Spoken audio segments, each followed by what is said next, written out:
We thought if you have many awards, there will be an audience that will come. We won 2 national awards, but there were no audience that came. All We Imagined pushed us out of our comfort zone. It was a film that first came to us because it was Malayalam in nature, but then we realized, okay, it's not a Malayalam film. It's something that a whole country can watch in a very different manner. We did a 7-week run, which many mainstream films don't end up for that long. It started collecting more on its second weekend and the third weekend than the first. There was a big resistance from exhibitors. It's like, oh, you're a guy who gave us Baahubali and Ghazi. Why are you giving us All We Imagine? I always knew there is an audience. Only thing we needed the support also to bring that film in front of them, which was not there for.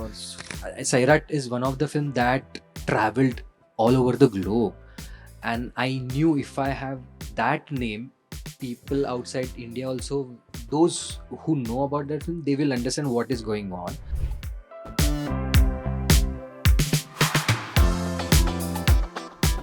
Hi guys, welcome to Screen. Thank you, sir. Thank you very much.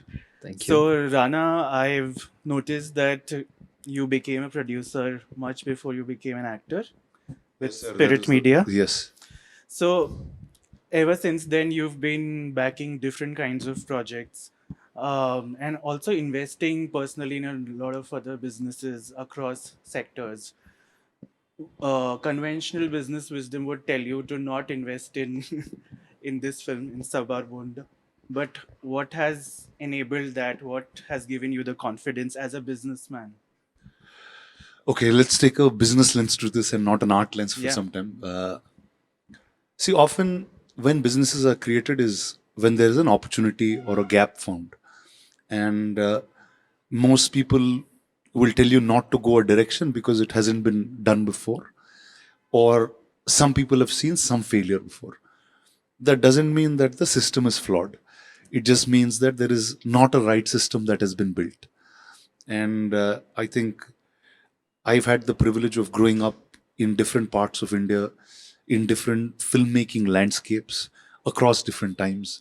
I've got to work with some seriously great legends who are not amongst us today, but I got to work with them at a very bare basic professional level, and I understood where that ethos comes from. And I think over time, we've been exposed to different cinema in different times, but just that there was no consistency for parallel cinema in some ways, or anything that was away from the ordinary. But every single time a filmmaker like that made his cinema, it made a mark, not just in India, but globally. And it lasted the test of time much more than any commercial cinema stood. Right? A film of Satyajit Ray will outlast any mainstream commercial box office film even till today, and for a generation to come. If you go back to a film school or even become a film student, you will go back to certain cinema that probably was not so successful in the box office that day, but became a much more impactful piece henceforward, right? So I think that's where the initiative of Spirit comes from. In 2005, when we started off, obviously I was also pretty independent. We didn't know what circuit to make. We were also pretty naive. We said, let's make a film and people will just watch it. We thought if you have many awards, there will be an audience that will come. We won 2 national awards, but there were no audience that came. And the distributors didn't know. Like, that film was so independent, but I still had some voices of big stars. We did all of it, but that didn't do anything. And I said, okay, now, as time goes on, I was finding that there were more and more cinema like this that was not taking a mainstream trajectory, but taking a global lens, going all around the world before coming back to India. Now, I thought that was very odd. I was like, if there's a world that can appreciate us before we can appreciate it, I think there is some missing gap. And we did this for a couple of years in Telugu. It started with a film called Care of Kancharpalam, which again was a very, very indie film, which took a very successful mainstream route out. And we kept doing cinema like that in Telugu and sometimes in Tamil, but always found an audience for it. And I think All We Imagined pushed us out of our comfort zone. It was a film that first came to us because it was Malayalam in nature, but then we realized, okay, it's not a Malayalam film. It's something that a whole country can watch in a very different manner. It was story about Malayali nurses that were living in Bombay, that had a friend who was Marathi. Now it just kind of encompassed India in a very, very beautiful way that it actually is, but cinema doesn't usually showcase it. We'll always have the question of should it be dubbed in Malayalam, should it be dubbed in Hindi? We'll have some commercial terms to it, right? Always.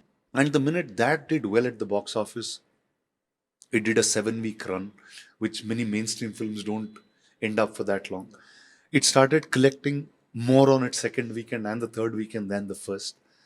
So you knew the cinema needed a different type of showcasing, a different type of marketing and communication. So I think putting that hat as an entrepreneur, and I thought that it gave much more meaning to what I was doing. So hence Sabar Bonda comes right after. But what is that form of marketing? How do you position films like All We Imagine as Light, films as Sabar Bonda? See, one is positioning wise, two things. One, there is a certain global accolade system that they go festival to festival, create winning awards in different places that I'm able to move something with the press saying, here you go, this is what happened now. Now you watch it. But otherwise, it's really how do you be able to showcase this film to the right intended audience? Because there is an audience out there that wants to watch it, but they don't have a consistent stream of this cinema. It's not like we have films like Sabar Bonda releasing every week or every month. I think if we are able to find that right balance and make it a habit, say, here you go, every month, the third week of every month or the second week of every month, you will have cinema like this. See, earlier there was a big resistance from exhibitors. It's like, oh, you're a guy who gave us Baahubali and Ghazi. Why are you giving us All We Imagine? Or that is always the conversation that many have with me. And the minute they saw the success of this cinema, they're like, okay, there is another audience that we can consistently cater to. And yeah, so I think it's the beginning of a journey that is going to last for a long period of time. I'm glad, and I'm sure so are you, Yes, of and course. filmmakers like you. But when I was watching the trailer, I think it starts with your protagonist mother saying that, oh, why have you worn black on a day where we're mourning? And he says it's not black, it's gray. I think that's also the kind of limited, narrow vision that a lot of people and a lot of people who are making decisions have, which is always see it in black and white and not in the gray. So, That's actually so nice to put it that way. yeah, I mean, and so how liberating was it for you to get that recognition and see that there are people out there who are watching and seeing it in the grays instead of the blacks and the whites? I always knew there is an audience. Only thing we needed the support also to bring that film in front of them, which was not there for so many films. But at least now we are getting to see those films. So all audience was always there, but now people like him who are doing that, it's a great thing to see. So I never thought that there is no audience.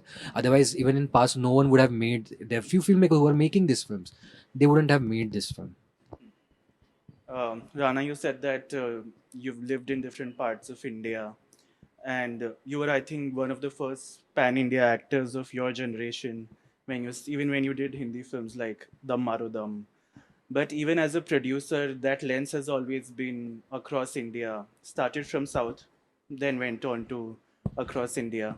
Uh, where does it come from? Like, as a I don't know. It's like, see, when we were young, I was exposed to maybe Tamil cinema first, Tamil and Telugu, because I was in Chennai. When we moved to Hyderabad was when Hindi cinema started coming into my life, and because Nizam as a territory is very popular for Hindi films, and English just happened while growing up in some ways. But when we were watching it, we never cared if it was an English film or a Hindi film or a Tamil film. We just watched it. But as you grow up and become part of a certain industry, you bifurcate it. You say, okay, I'm from Tamil, I'm from Telugu, I'm from Hindi. Like that happens. But the audience really doesn't care. They want to sit in their seat and enjoy a story that is uh, being told.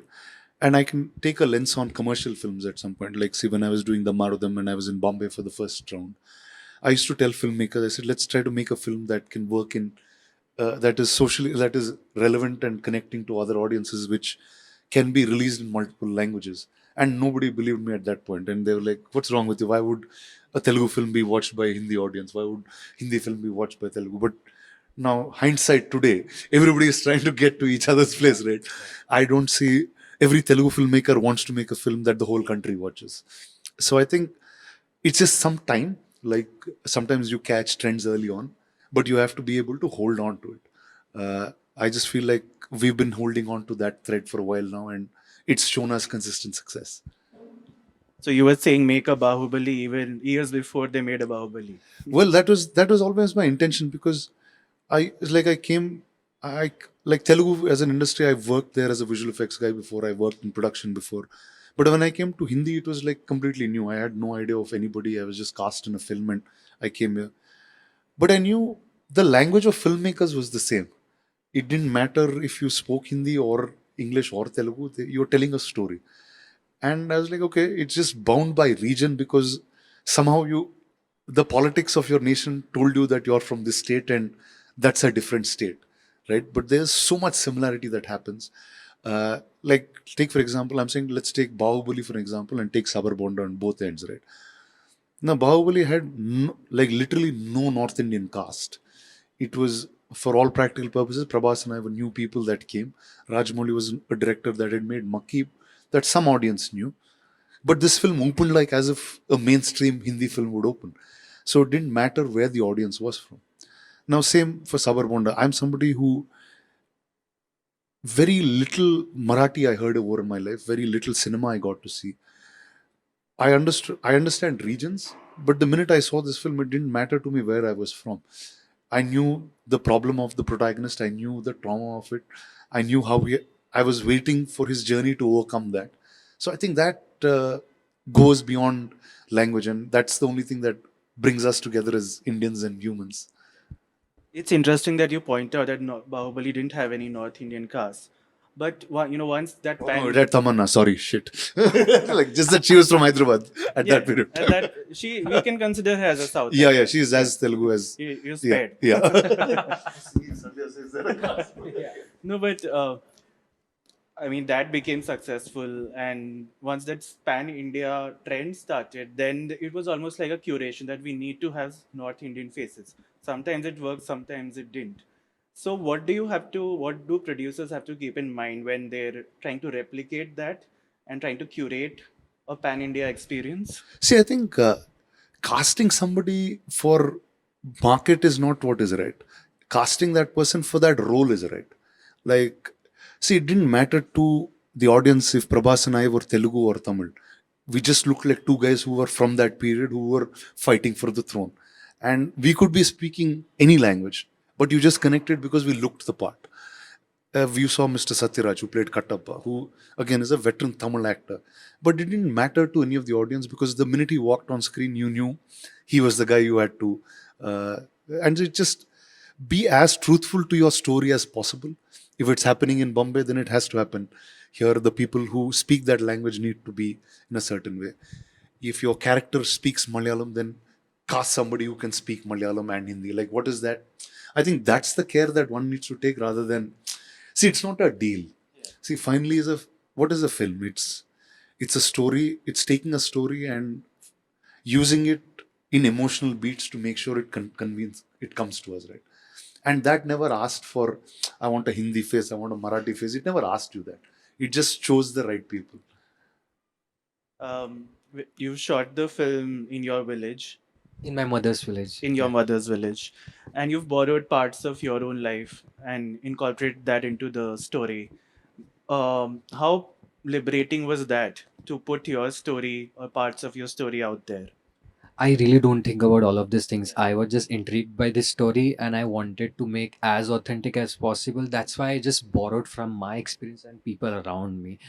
It so it was just that simple. I just wanted to keep it that simple and I wanted to tell a story. And at the end of the day, 90% film is fiction. Only my experience of grieving my father and going through those rituals, that is real.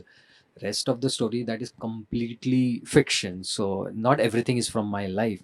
I also, some of the moments I borrowed from different people's life, like my partner's life, his relationship with his mom. Then there is one moment which I will not spoil right now, but that moment I never really experienced in my life with my father. but I could create that in the film. So the things like this, so there are something real, something that didn't happen, but I thought the cinema gives you that chance to maybe rewrite that time or that story. So it was completely that, just wanted to tell an authentic story. Speaking of those rituals, it was very interesting for me, who has no idea about them, to watch it, because it was only I didn't not only got transported to that world, to that land, but also this dichotomy that that you are following all these rituals, that is, you believe in afterlife, but at the same time there's this parallel struggle to reclaim or to claim your identity, your sexual identity. So, how did you see this dichotomy when it was happening to you in real life and when you were translating that on screen? Of basically that, okay, we can be progressive and claim our identity, but we can't be so progressive as to, do away with all these rituals all at once. That take baby steps one at a time.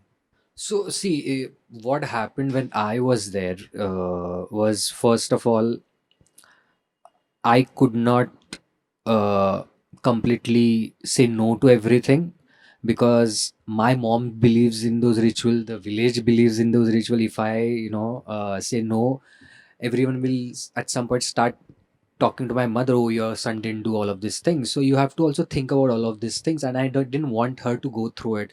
Like me, she also lost her husband, and she wanted me to do all of those things because she really believes in it. And the thing is, people don't understand these rituals have some logic in it. Like, one of the things, it's in the film as well, that you cannot wear footwears or you cannot go out. So there are reasons, because in this time people come to meet you, and that is why you have to stay in the house. And if you so the you should not wear footwear, so you will not go out. And if you are just going to be in the house, you don't have to eat so much, because you're not working on nothing, so you don't have to eat so much. So these things have some logic, people don't know about it.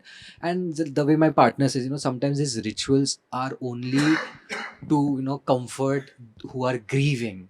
People don't know. So there is something behind that. And basically, when you are in such a situation, you just do these things. You don't we are not making, people who so many people told me, if this would have been a western film, the character would have been a rebellious, he would have not, but that doesn't happen in real life, and I was trying to mimic the real life. So it was because of that.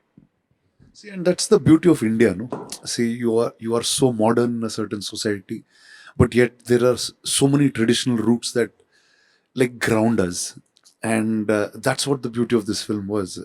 Like you're saying, like in a Western setting, all this would have been much more vocal, much more hard, rebellious. But here, it's like India. You adjust to culture. You know how to communicate with one another. I think that's the beauty that this film really brought out. Um, since you belong to a film family, I believe that your father has also supported a lot of films as a producer, as an exhibitor. Um, do you think that your vision to support films like these, independent or otherwise tentpoles, does it also come from where you've grown up, from your influences from your dad? See, I think like I mean, most of my influence in my life is from my family, and storytelling and creativity is kept at utmost priority. S- I was lucky enough to be late 20s, early 30s, and work for a company that was 60 years old in the entertainment business. And I think over time, this is what you learn. Different times have come, different filmmakers have come, but always truthful stories stand the test of time. Uh, if the company has made over 100 films in these last 60 years, all the cinema that was truthful and honest cut across time. Doesn't matter if it was made in the 70s or in the 80s, it still holds relevant even today. So I think that's a cinema that you always need to support. It's a business. You have large entertainment tentpoles that keep coming in, but ultimately cinema and storytelling is a variety. You want to see different types of films, you want to experience different things in life. So I think offering as much variety as possible is what our job is. And I'm glad that actors of your generation are doing that extensively. We had Dulquer supporting Loka, uh, led by Kalyani. Have you watched the film? No, No, not yet, not yet. not yet. But Yeah. hearing great stuff about local. Yeah, so it's so exciting that you, even if you come from a privileged background, you're using that to enable others and to make way for Well, others. the cinema gave us that privileged background, so I think it's our job to just keep doing stuff further. Um, I was thinking that, a few years ago, it's been, I think, 5 years or more, when the Supreme Court gave a verdict in favor of the LGBTQ community. And in your film, we see that he also has parental support, which is so important. What do you think is the next step or next struggle that they have to encounter in order to live as all of us do? You mean the characters? I don't know. I mean, I think I didn't think about it. I just wanted to tell a story about this phase in their life where one is going through grief but then finds someone, and how that bond, what they do about that bond, that has developed during this time. I just wanted to tell a story about that. Whatever, anything can happen, in the future, but it's not about that right now. What they do about this situation and how they deal with it, that was the most important for me. Yeah. I My favorite character in the film has to be the mother. So, and just there's one scene which is my favorite. Obviously, her scenes with her son are all great, but there's a scene where Balia comes to his house and says, "Is he has he woken up? Otherwise, I would have taken." And she just smiles. She's brushing her teeth and she just smiles, and that smile tells the whole story. Can you just talk about that scene, and was it on paper? What was your brief to her? Everything that you see was on the paper in terms of text and also visual. So all the scenes that you see, they were hand drawn, so everything was there. And I don't think I had to really tell her anything. When she read this, because she understood, and she was the first person to come on board as an actor. Since 2021, she was like, I am doing this film, I'm not going anywhere. Whenever you are making, I am there. So I think she understood, and she's like any other mom, right? So she understood what was going on. So I'm so happy that I got such actors on board who I didn't have to really explain them anything. They understood, and that was the reason also they said yes to the film. So yeah. There's another scene where they're listening to a song, and they then talk about that it's from Serat. What was that? Where did that reference come from? What does that film mean to you?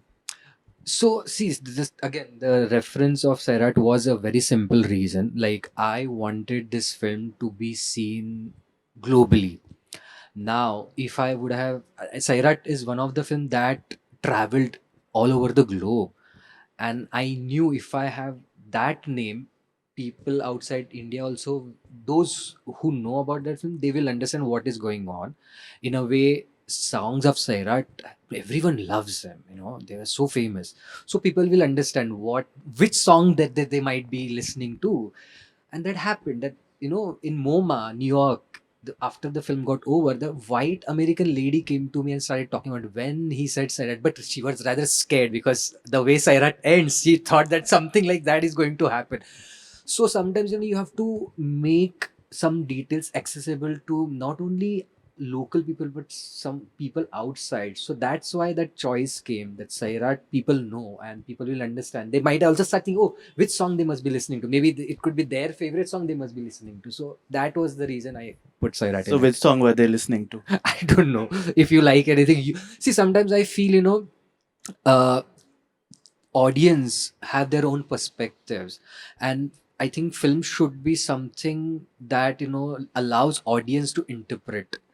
So I like that freeness. So let audience see their themselves also there, and find their own, or join the dots the way they want to. But how do you strike the balance between making it very rooted, local, and thinking that it will travel across the world? So I also have to make it accessible. I think it's just the experience, right? Like the experience of spending time in the villages. So all those details make those things. Like, I don't really sit down to make that balance, because and it everything is there in your subconscious mind when you're trying to create something. Everything comes from there. I mean, I don't know if anyone really sits to balance things out. So it wasn't like that. It was just the experience that I've had since my childhood, in the villages and stuff. So it's just that.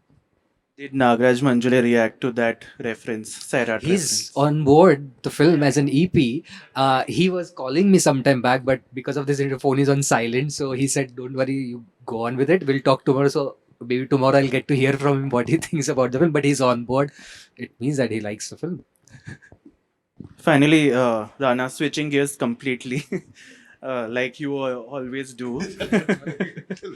uh, how excited are you for Bahubali the epic?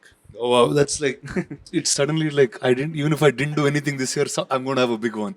So, well, I'm excited. Yeah, I think Bahubali was something that forget changing my career, it changed Indian cinemas and how they'll start viewing it. And yeah, it's been a decade. I think that and the beauty is the freshness of that film is still as is. The recall of that film is still as is. Yeah, and we just got to watch an uncut version, which is together and man it's and I don't think that kind of cinema has been attempted again, and I'm pretty excited for the audience to watch the epic in both parts in one go. What would it do to you? What would it do to the audience, to the fans of the franchise, to watch it in one go? Well, see, actually the funny part is it was like right in the beginning it was intended as one film. It's just that that drama took so long to evolve and we needed to make two films out of it. But I think now that there's so many people have experienced the film, you want to go through the highs in a certain manner but still with a connected story involved. So that's it's a again it'll be a fresh new perspective of the film itself. Finally, I mean, you made the parallel first, so I'm just ending it by that. That the question on everyone's mind was, did why did Katappa kill So Bahubali? this time you won't have that because you're going Yeah. to see it together. That one question you will not have this time because it will be answered as soon as the interval is done. Which will have, I think, a thrill of its own. Yeah, oh for sure. Yeah, instant gratification is the age of that. But the question I am sure they will also ask is which song were they listening to from Serat? I would love to hear what audience is. Yeah. but What then- song they want them to hear. Hmm, yeah, okay. Thank you so Thank much. you, man. Thank you so Thank much. you. Thank you Thank so you. much.